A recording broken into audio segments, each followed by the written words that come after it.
The government of Jamaica continues to invest in the country's human and economic resources. In this season, we highlighted some of the government's programs and projects geared towards improving Jamaicans' quality of life. We spoke about the security features of the new banknotes, SLB's reintroduction of the Granting Aid program, the Biggie program, scholarships, customer service, the first ever social IPO, the country's revenue protection, and what the government is doing to better prepare Jamaica for natural disasters. In case you missed all this, don't worry, we have the recap for you. Hi, I'm Shaquille Rochester Shorter, and welcome to the season finale of Finance Matters. Remember to like, share, and subscribe to our YouTube channel. Follow the Ministry of Finance on Facebook, Instagram, X, LinkedIn, and now TikTok to see all the episodes and highlights.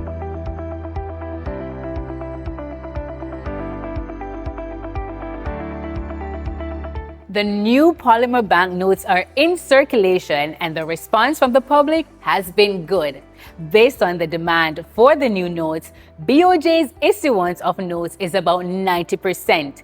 Deputy Governor at BOJ, Natalie Hayes, says the banknotes are safe to spend. Here's what she told us about their security features. So we have features categorized according to the look, the feel, and the tilt. So look, feel, and tilt, and check. Check is the last one, but I'll go to that. So let's look at the feel, and that's what I mentioned earlier. If you feel the top, let me turn the note, the top right-hand corner to the back of the note, there are some raised features there. Do you feel it? Yes. All right, so this feature is for the visually impaired in particular. So on this note that I have here now, the 2000, I am feeling the raised dots here. Okay. The note that you have there, the 1000, what do you feel there? Feel at the back of the note, the raised features. Okay, it feels like a circle, I don't know. It's a circle? Well, then it's a circle there. Okay. Right, so the 5000, we have the square.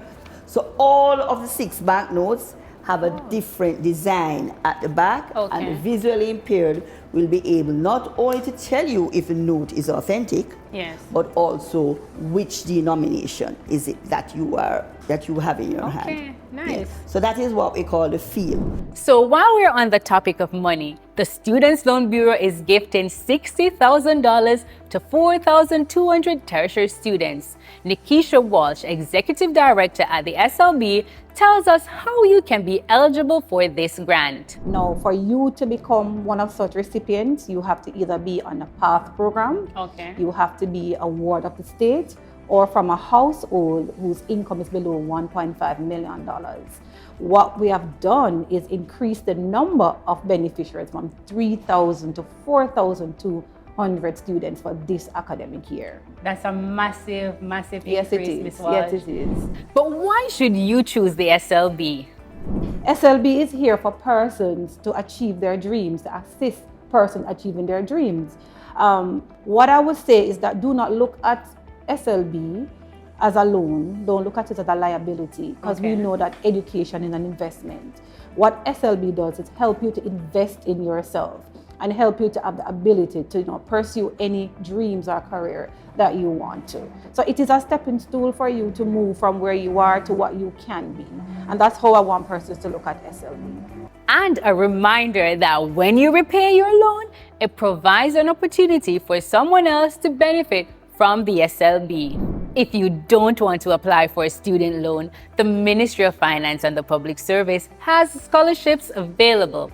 Watch as Colette Cummings McCausland, Director of the Talent and Knowledge Management Portfolio, tells us about the scholarships facilitated by the ministry. We do have bilateral partners such as Serbia, Russia, China, and Cuba, as well as multilateral partners such as the OAS, Organization of American States, UK Commonwealth, New Zealand Commonwealth. Our local scholarship offers are the Marcus Garvey Graduate Public Sector Scholarship, targeted to individuals within the public sector as well as our new initiative, the Micro STEM Scholarship for teachers to be trained in the areas of STEM, as well as the UTech STEM Scholarship for young professionals to be trained in the area of STEM. You should not be worried about bonding because... All right, so bonding it's of an archaic term. It's really just a service level agreement, promising that after you have studied, after the government has invested in you through our bilateral partners and you have studied overseas or locally, that you will just work in Jamaica for a minimum of 2 years to a maximum of 5 years.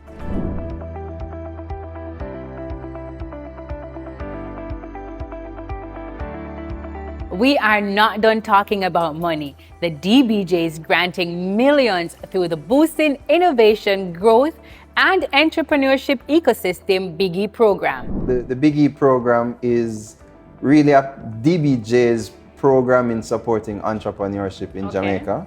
It's really from a loan from the IDB, and we recently got some additional money from the European Union as a grant towards running the program. So the program is really about supporting innovation and entrepreneurship.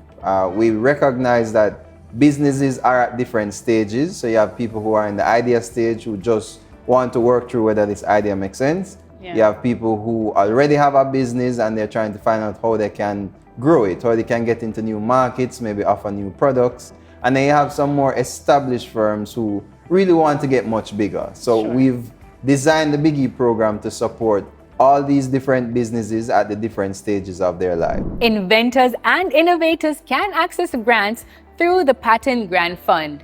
Christopher Brown, Biggie's program manager, explains.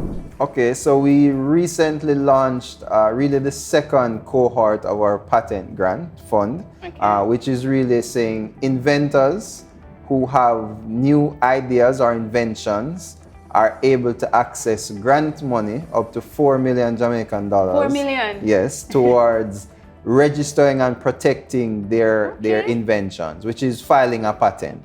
So they're able to use the money to do that locally, as well as in other jurisdictions, countries in the world. So while the DOJ is empowering its people, it is also protecting the country's revenue.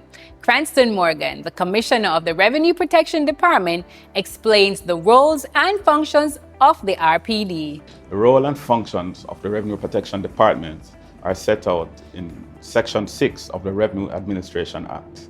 There are three main things: to lead investigations into fraud and corruption against the revenue, to assist other departments, revenue departments, in doing these investigations, and assist in implementing programs that will deter or detect fraud or corruption. Jamaica is better prepared for a natural disaster than it was in the past because of the National Natural Disaster Reserve Fund.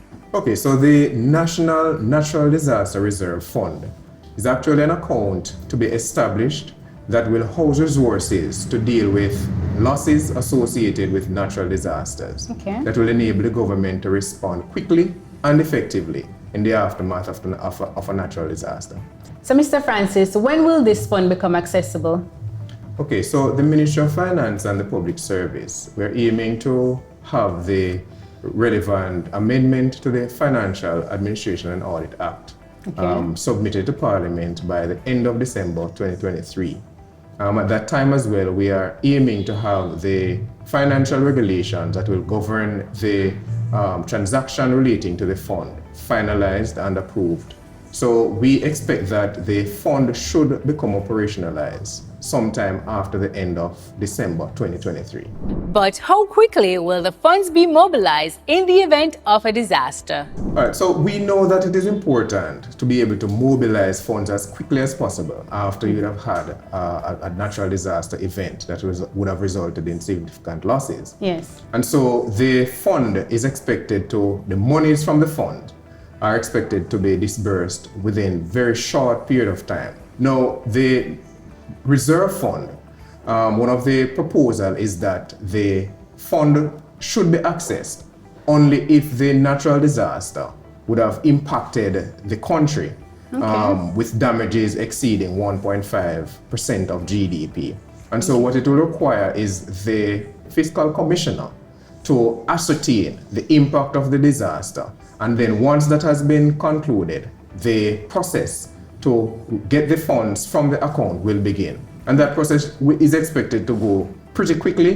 The Ministry of Finance and the Public Service is customer service focused.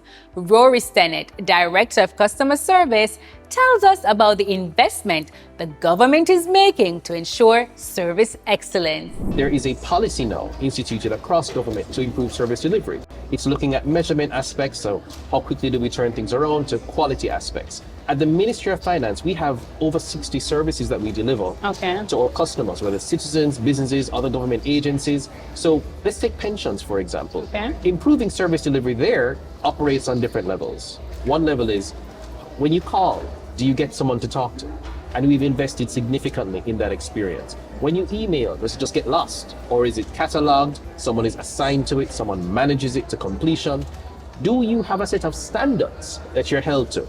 All of that is a part of our investment at the Ministry of Finance, and that's just one service. We have services that citizens abroad require. So if you are going to have a change of status and you're abroad, you need to have a specific letter that comes only from the Ministry of Finance and the Public Service. We have improved it now, where you have a lot more certainty. Before, it was a nebulous. You submitted something, you don't know what happened. Now we know where it is. Better tracking, better organization, so we can have a better, faster turnaround time. That's what it means when we say we're investing in that service experience. Jamaica's first social IPO, Project Star, allows you to be a part of and contribute to Jamaica's social transformation. Your investment, or in this case, donation, will help to fund Project Star, which is designed to create positive social change. We've spent a lot of time trying to explain to people, when you invest in this one, you're really making a contribution, you're making a donation. You're not going to get a financial return. All social stock exchange entities don't provide a financial return to anybody who would have contributed. But what it does, it provides that funding mechanism for contribution of funds towards a social good.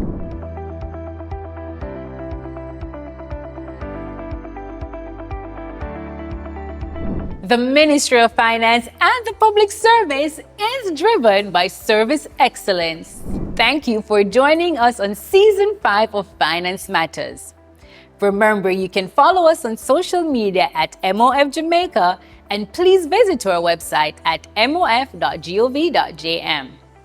Stay tuned for next season, where we will continue to demystify the economic and fiscal policies and initiatives implemented by the government to empower Jamaicans as we chart a path to Jamaica's economic prosperity.